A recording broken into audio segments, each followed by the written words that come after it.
times that this state has faced in modern history. Challenging time all across the nation. A lot of questions, a lot of anxiety, a lot of opinions out there. Everybody has an opinion. Everybody has watch the news, talk to people. Everyone has an opinion on what we should be doing. Everyone has thoughts that they want to share. One of the things that makes me frustrating for my team is I say I'm interested in your opinion, I'm interested in your thoughts, but let's start with facts first, right? And then once we agree on facts, then we can get to opinions and thoughts and beliefs. But let's start with facts, and that's what I've been doing for the people of the state of New York. Let me give you facts. Our total hospitalization rate is down again.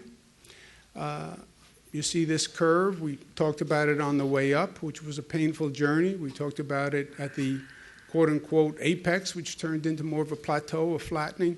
And now we're seeing it gradually decline. We would have liked to see a steeper, faster decline, but this is where we are, and it's a painfully slow decline, but it's better than the numbers going the other way. You see it on total hospitalizations.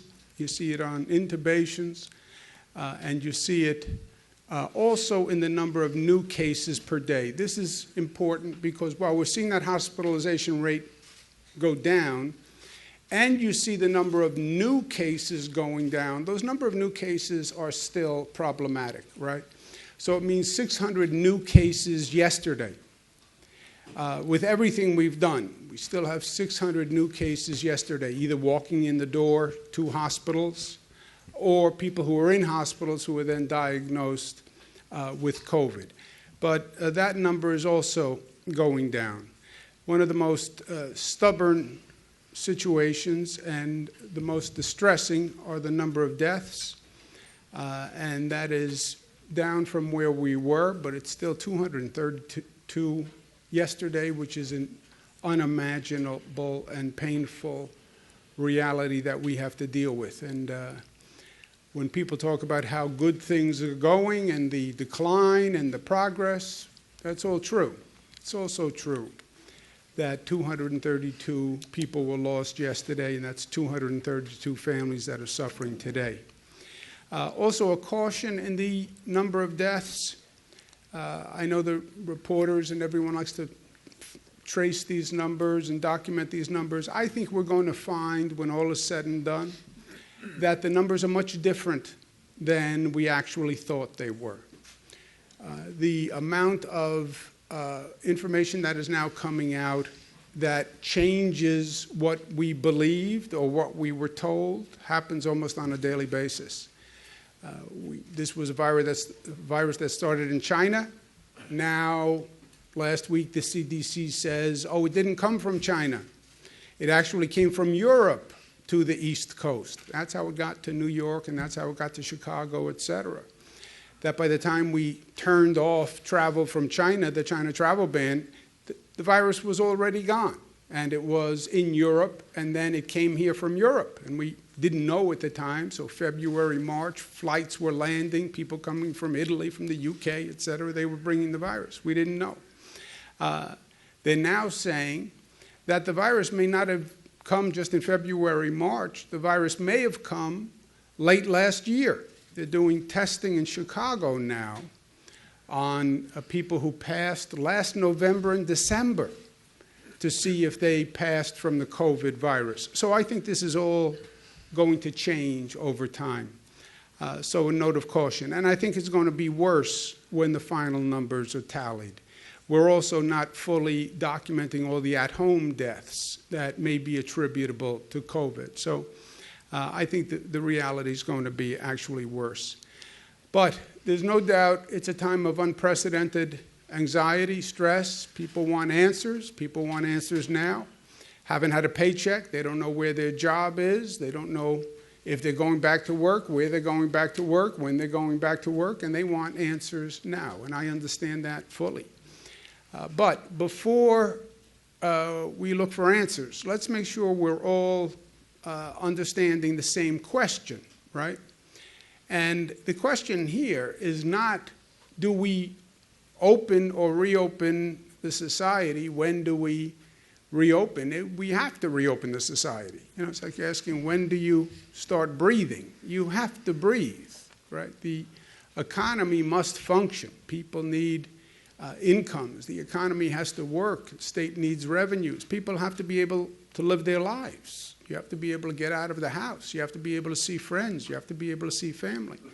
So it's not a question of do we reopen. It's a question of how we reopen. That's really the question that we have to grapple with and that we're dealing with in New York.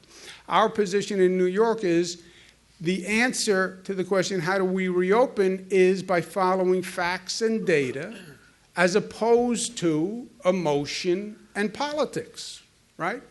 Everyone has emotion. I want to go back to work today. I want to go see my family today. I want to be able to go to a bar and have a couple of drinks and socialize with my friends today. I do, by the way. But it's not about emotion. It's not about political position on reopening. There's no Democratic position, Republican position. This virus kills Democrats, Republicans. There's no politics to this. Deal with facts and deal with data. And use that to instruct you, even more important at a time of high emotion. Understand the emotion, appreciate the emotion, but deal on the facts and the data.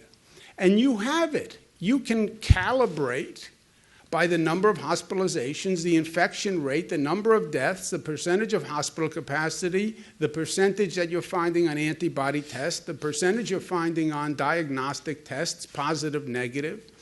You're collecting tracing data.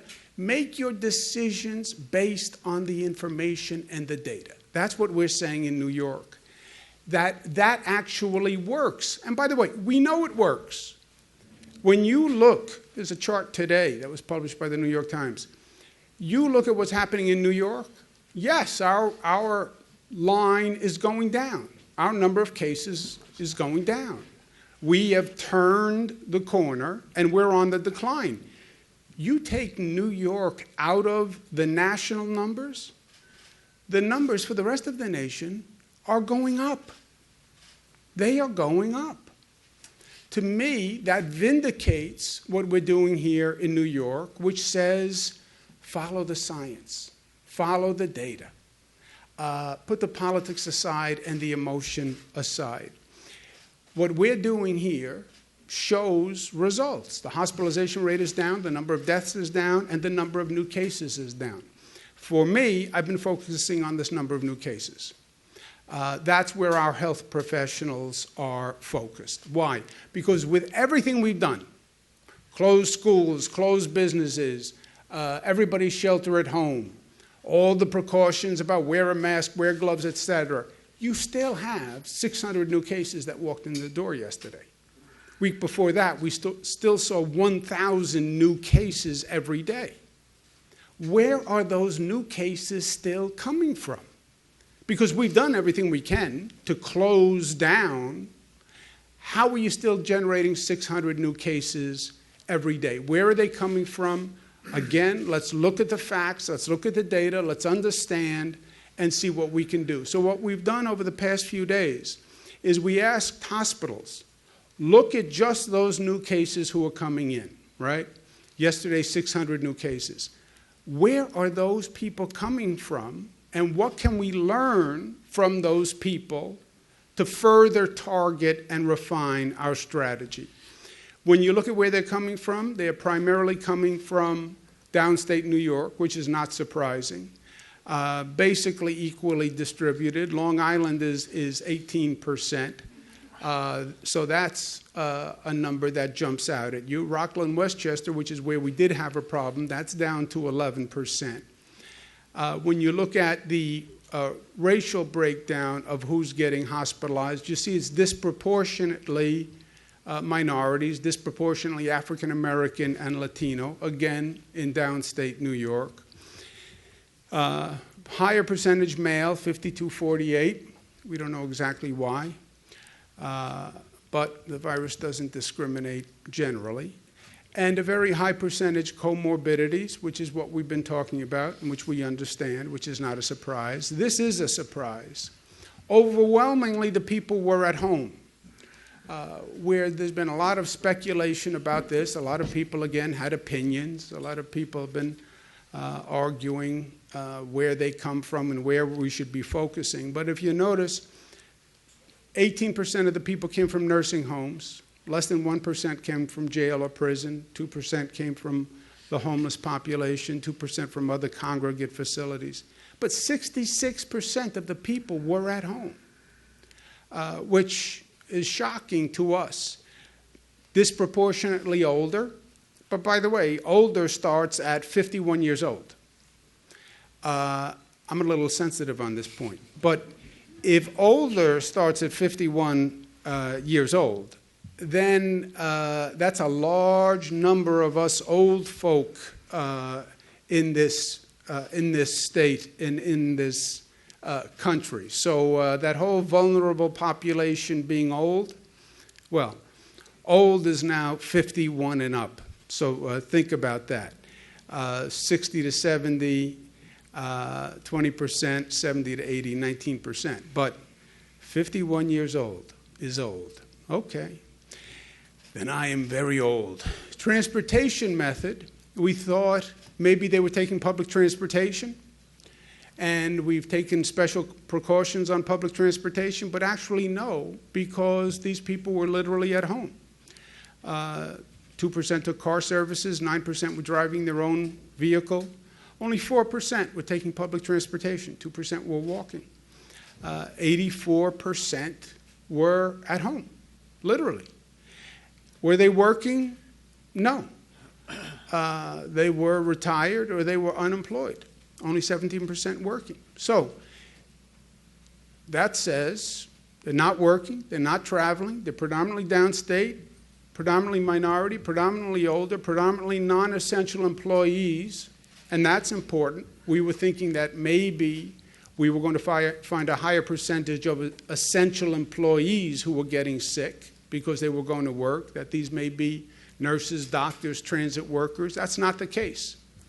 And they were predominantly at home. So now that's only 3 days. That's just about 100 hospitals, 1,000 people. But it reinforces what we've been saying, which is much of this comes down to what you do to protect yourself.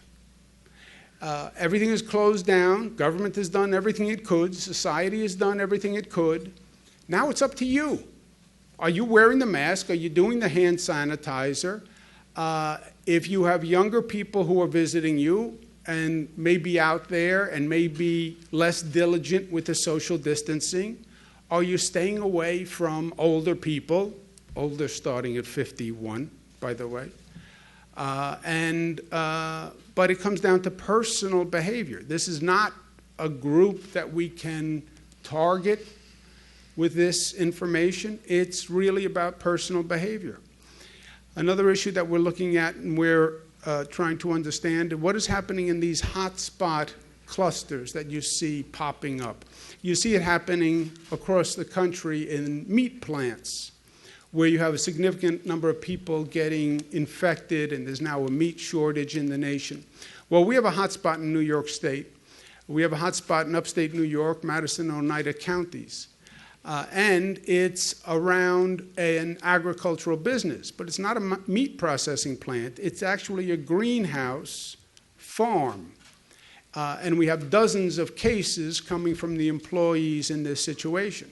So what does that tell you? Well, it's not really about meat or vegetables, right? There's nothing about the fact that it was a meat processing plant, because we have a vegetable processing plant. It is about worker density and large gatherings. That's the caution flag here. That's the message. It's not about poultry. It's not about meat. It's not about vegetables. It's when you run a facility with a large number of workers in a dense environment. And we learned that already in New York when we had the New Rochelle hotspot, which was the first hotspot in the nation, New Rochelle, Westchester.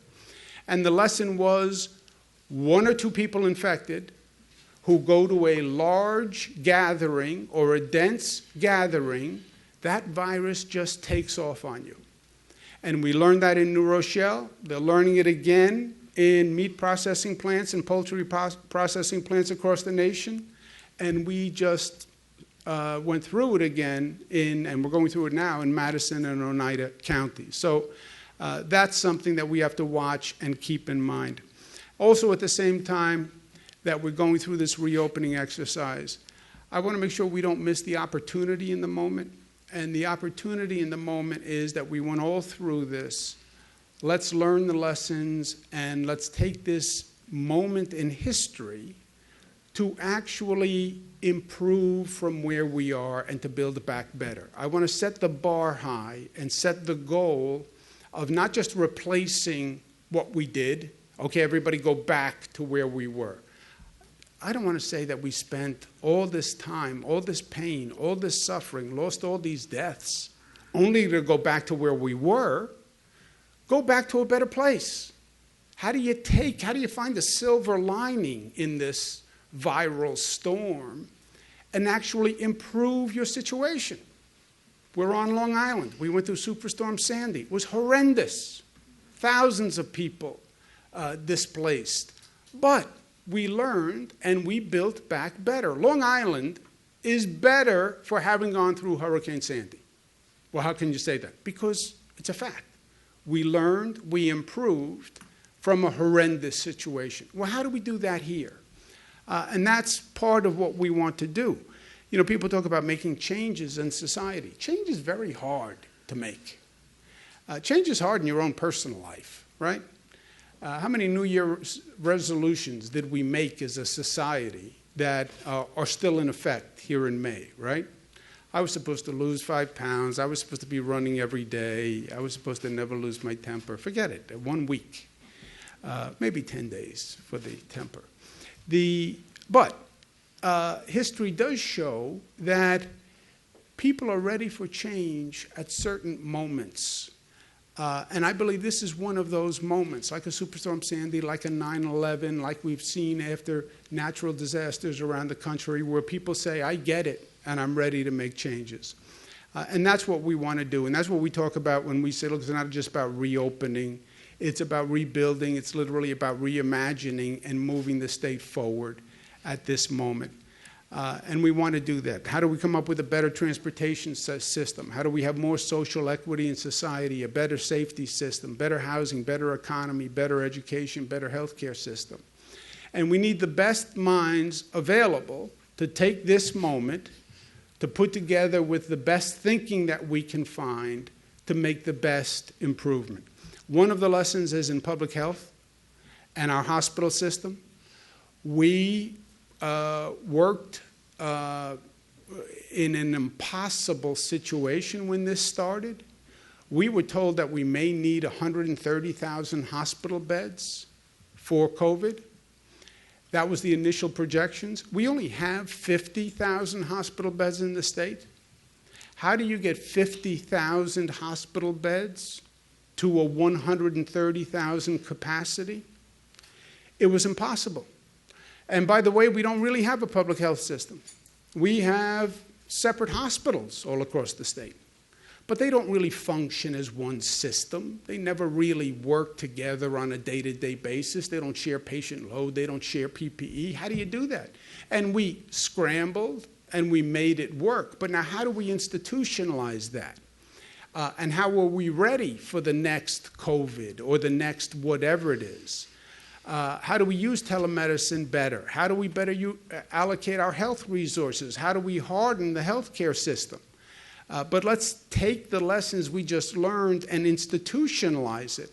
And we've asked Michael Dowling to do that. He was a big part of the scramble that we went through to make it work. And Northwell was a leader. It's the largest and, in my opinion, the most innovative. But now how do we take that and institutionalize it so we don't have to go through this again? So next time something like this happens, we can just open a book and it says, here's what we do, step A, step B, step C. And we want to thank Michael for his service with that, and he'll be working with Dr. Zucker from the Department of Health. Another area is education. we went to remote learning overnight. That's what happens when you close the schools. Okay, all the students go home, we're going to go to remote learning. Well, what is remote learning? And we weren't really ready for it. We had all talked about it, thought about it. There was some, but we were not really prepared to do it. We then had to do it. We implemented it, and God bless the teachers in this state. They did a phenomenal job, and God bless parents who had to figure out quickly how to use computers and technology and Zoom this and Zoom that. But how do we really learn those lessons? And we went to Bill Gates, and he's going to work with us on reimagining the education system, and I want to thank him very much. How do you create a testing and tracing system? By the way, what is a testing and tracing system, right? We never did this before. Well, we have to take thousands of COVID tests, antibody tests, diagnostic tests, and then we have to trace, have an army of tracers to do this. We're doing it for the first time ever. But how do we learn and institutionalize it? Yes, we have to do this for COVID, but we're not going to go through all of this trouble and then just forget it. This will happen again. Some people say this virus comes back in the fall or the winter, or there'll be another health emergency. But Michael Bloomberg has generously said that he would work with us and use his philanthropy to develop that testing and tracing. And then on a larger scale, how do we really use new technology in the economy of tomorrow?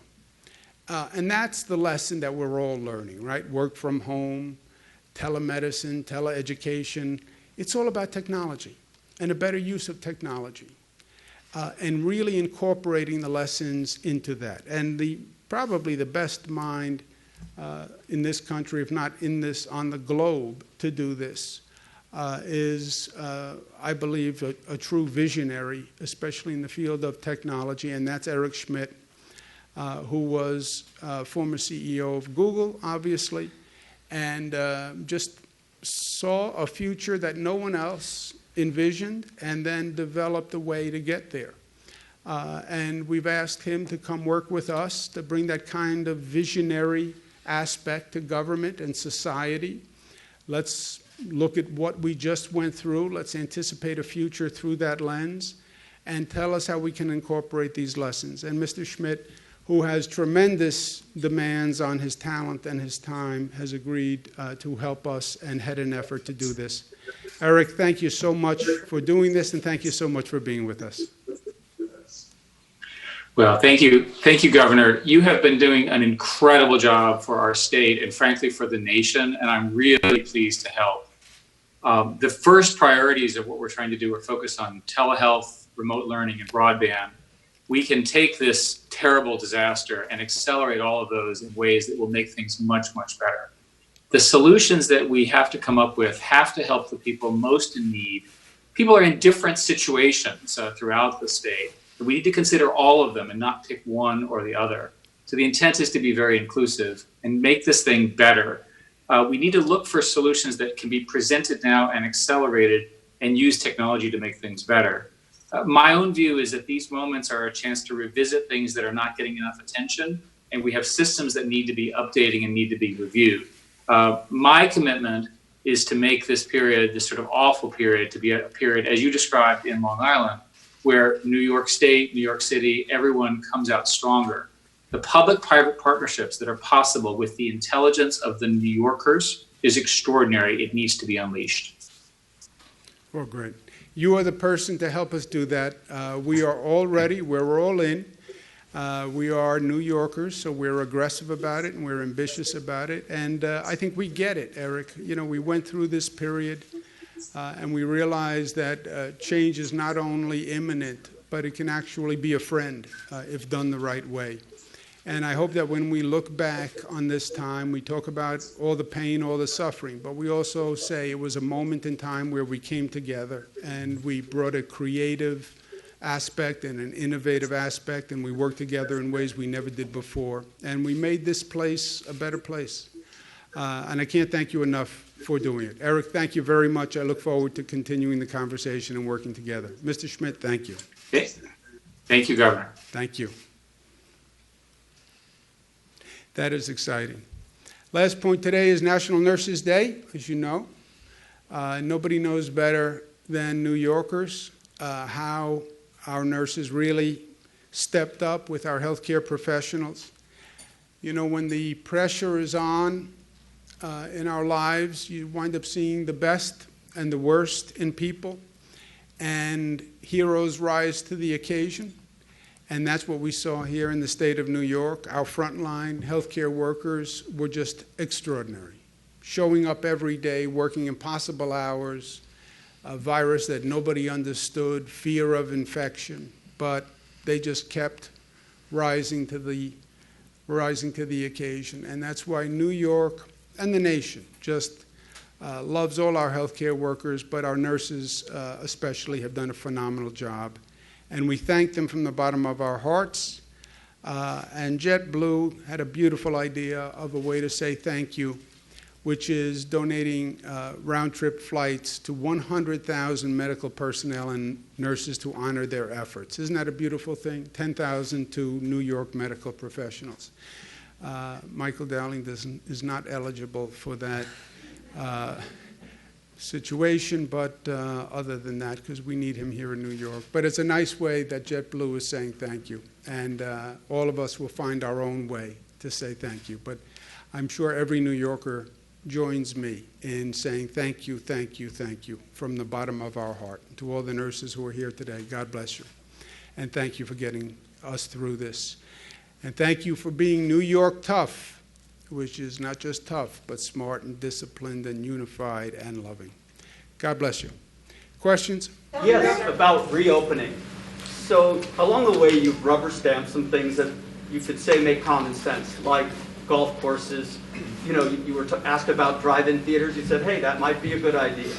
So if a business owner right now says, I have a super creative way to do this, I can do it immediately and be safe. You talk about smart New Yorkers, intelligent New Yorkers. Do you trust that?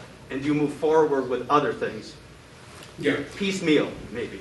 Yeah, we have a very detailed reopening plan with very detailed steps. I touch on it in what we just talked about. We look at different regions in the state because there are different situations in different regions, right? New York City is different than Long Island, is different than the Adirondacks, is different than Buffalo, New York. And the numbers are just dramatically different. The way we talk about in this nation, states are in different places. In this state, regions are in different places. That's how big this state is, how diverse it is. So there are specific factual data points that each region has to assess. Is your infection rate going up or is it going down? Are your hospitalizations going up or your hospitalizations going down? Do you have healthcare capacity if, God forbid, that infection rate takes off on you? Do you have the hospital capacity to deal with that? Do you have the ICU beds to deal with it? Do you have the PPE? If yes to those questions, then in that region, working with the local officials, what businesses do we reopen? And the analysis there is businesses that are most essential and pose the lowest risk should go first. Construction jobs, because construction jobs, especially exterior construction jobs, workers are basically socially distanced by the nature of the work and can wear masks, getting that construction industry up and running again. Manufacturing, in a manufacturing setting where you can do social distancing, right? The meat plants are a caution flag. The poultry plants are a caution flag. The agriculture farm upstate is a caution flag. Not manufacturing where you have density and people 3 feet from each other on a factory line, because that's a problem, but manufacturing where you can socially distance. And then you can even go business by business. DriveIn Theater, where an employer says, this is how I'm going to operate it. Everybody stays in a car. Nobody gets out of a car. You can make those decisions. So a bookstore, you could say maybe, a laundromat, no. Will we get to that point? You will get to that point. And we have the steps where you go through the data. Because first of all, you want to make sure you have the virus on the retreat, right? You want to make sure you're not still seeing that virus like fire through dry grass. And we do have the virus on retreat all across the state. different levels of retreat in different parts of the state, but it is on retreat in all parts of this state, which is dramatically different than the numbers for the nation, which is worth noting. You have states that are opening where you still are in the incline. I think that's a mistake. Governor. In regard to the spike in homeless population here in New York City, do you think by cutting the Advantage program, you bear some responsibility for New York City's spike in homeless population right now? No, we've increased funding for homeless all across the board.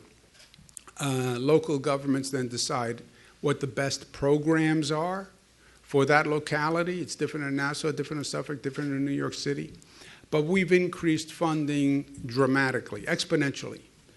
So it's not just a question of funding, it's how you use that funding. And I've worked on the homeless issue since I was in my 20s. First, I ran a not-for-profit. I was the largest not-for-profit provider for homeless families in the United States. Then I went to the federal government. I worked on homeless programs all across the country. I've been in more homeless shelters, homeless programs than probably any other elected official. So it's not just money. You have to know what you're doing, and you have to have a program that makes sense. So, Governor, with the presidential primary back on for now, I understand there might be an appeal. What are you doing to make sure that county boards of elections are able to handle what will likely be a very large influx of absentee ballots and protect poll workers who still must be there? Yeah, look, the best we can do, you still have to run elections. The court said we have to run elections. I don't think it's a good idea to have people go standing on line to vote. You shouldn't say to a person, if you want to exercise your civic duty, you have to endanger your public health and possibly endanger others. We've seen video of other elections held across the country. We have people waiting on line 6 feet apart to vote. I mean, that made no sense to me. So to the extent we can do absentee ballots and make that available to everyone and mail them out to everyone and make that easy, I think that is the best way. If we have to also have an election day where people show up on election day, my 2 cents to people is please vote by absentee ballot so you don't have to show up. But then if they have to show up, they have to socially distance, et cetera. Governor, just because you say everyone can get an absentee ballot, that doesn't mean that the county boards of elections are prepared. I believe other states have had issues trying to ramp up too quickly and haven't been able to handle all of the requests and sending out ballots in time and counting ballots. Are you doing anything to make sure that the boards of elections around the state are able to handle what you are asking them to? Yeah, well, we're working with all the local boards of elections. I've not heard from any board of election that says they can't send out the ballots. We told them last week they have to all send out pre-stamped forms that people can just send right back. And I haven't heard any issues from any local boards of elections. Have you heard any?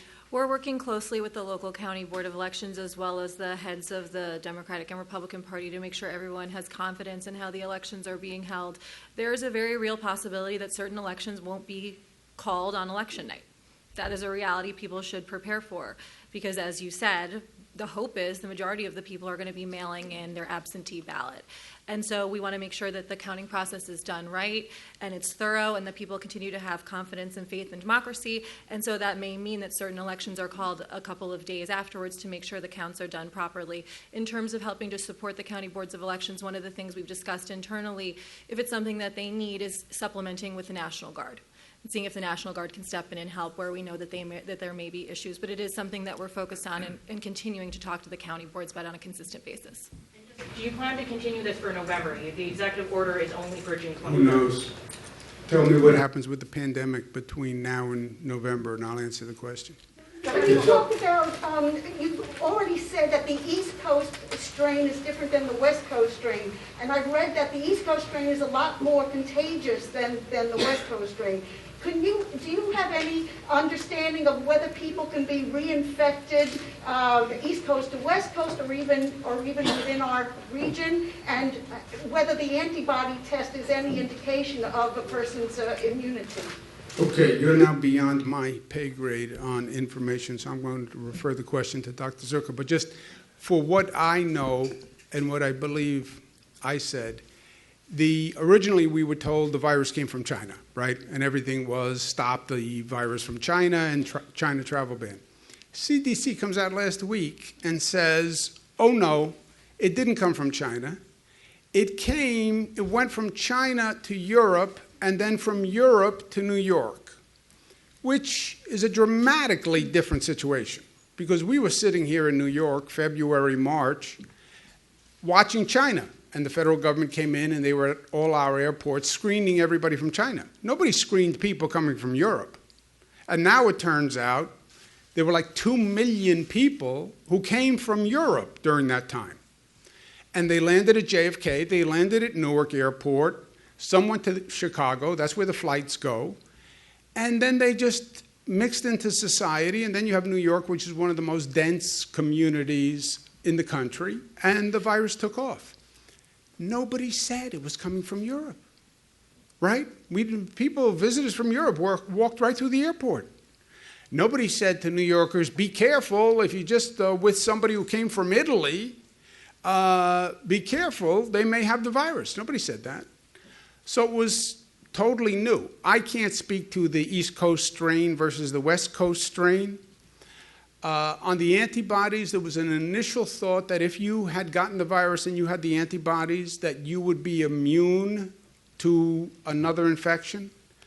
I think that's now being questioned, but again, you're beyond my pay grade. Dr. Sure. Zucker, would you like to? Thank you, Governor. So what the CDC is doing and others are looking at is the genetic fingerprinting of this virus to try to figure out the differences between whether it's those who came from China and from Italy. And unfortunately, all the information is not out yet about how this, whether it's mutated, what's the difference of these viruses, and the severity of the virus as to whether one strain would be worse than another. Regarding the antibody issue, as the governor said, initially the feeling was that one has antibodies, they should be protected. But we continue to learn more about this virus every day, and that's one of the things we're going to learn more about is the protection from when you have antibodies and what that means, and also for how long that protection would last if one is protected from that. So it is a great question, and it's hard to give you an answer at this point right now because there's still more research to do. Yeah. And by the way, as I mentioned before, they're not talking today. I spoke to someone from Illinois. That they think the virus may have come last December or November. So they're looking at autopsy reports to see if it should have been a cause of death last year, which to me is just a wake-up call that, you know, we think we know what we know, but nobody knows. Nobody knows. I mean, look at all the revisions that are now going on about all the facts that we thought we knew, January, February, March. Governor, I want to ask about social distancing. On reopening, Long Island does not seem close to meeting all the necessary criteria, even lagging behind the city on one key data point. Why is that? And along with that, the contact tracing seems to be a big challenge. And yesterday, the Nassau County executive said that there's going to be this software for the contact tracing system isn't going to be online for 4 weeks. What role does that play in reopening? Yeah. One of the new systems that we have to develop here is, everybody talks about test, trace, isolate. We have to do thousands of tests. By the way, we've already done 1 million tests in this state. This state has brought testing online faster than any state in the country. And we now do more tests per capita than any country on the globe in New York. So we've been very aggressive and successful at bringing testing online. But we have to have testing in every region, Long Island, New York City, upstate, different regions upstate. And then an army of tracers. You're talking about thousands of tracers who take every positive, call up every positive, who did you go to dinner with, who did you, whatever. And then isolate those people, and you have to have facilities to isolate people who can't be isolated. Some people can't be isolated at home. So that has to be in place in every region. We are working with regions to get that up and running, but you have to have the virus on the decline, and then you have to have a way to monitor that virus, and that's testing and tracing. I don't know about the county's software system. I don't know if Jim knows. I spoke to the county executive last night, and that is one issue that we're working with the county on, is the testing and tracing. The other piece that I think you referred to was the gross hospitalizations, new people coming in the door, which is a sort of concern of new infections. The data that the governor mentioned today, where are people coming from, what are their demographic information, who are they, will help isolate and target better for people in regions to say, here's a hotspot zone to get that infection rate down. So this will help Long Island and other regions target better where the infections are coming from to lower that overall infection rate, which will help in the reopening process as we go forward. And that's what Michael Bloomberg is helping us with, putting together this tracing, testing program. Again, it's never been done before on this scale. We have to do it now. And then we actually want to keep it institutionalized, because I don't believe this is the last time that we're going to go through this. I think this is part of the overall new normal. You know, we're seeing storms we never saw before. We're seeing changes in the environment, changes in weather patterns. And I think this is going to be, it's the first real public health emergency that we've had on this scale. But I would not believe that this is the last time we go through it. So I think learn the lessons and institutionalize it. Let's take one more. Governor, I want to ask about social distancing. There have been critics in the city that are saying that lower income and minority neighborhoods are having tougher enforcement than upper or more affluent neighborhoods or even in Central Park. What would you comment on that? Yeah, social distancing. Not in this city, because we're on Long Island here, but in the, let's call it in the city. In the city, when you're on Long Island, the city is New York City, although there are many cities in the state. The social distancing is important. The enforcement of social distancing and wearing a mask is left up to the local governments, and the local governments have discretion on how to enforce it. And obviously, it should be enforced in a non-discriminatory, non-selective way. But I think it's important that it is important that people socially distance. It's not, I think. I know it's important that people socially distance. I know it's important that people wear a mask. I know masks are now even believed to be more important by healthcare experts than they initially were, that they can be more effective. And it is so easy, relatively, in the scope of things, to wear the mask. I mean, look. We're at Northwell. Look at what the people here at Northwell just went through for the past 2 months to save lives. And we're asking people wear a mask so you don't spread the infection. Compared to what people have gone through, you don't want to wear a mask? No, that's not who we are. It's not what we are. We're part of a society. We understand we're responsible one for another. Wear the mask. I don't even have a good-looking mask, and I wear it. I have this very plain, boring, white, ugly mask. But with this face, it doesn't make a difference. Thank you very much, guys.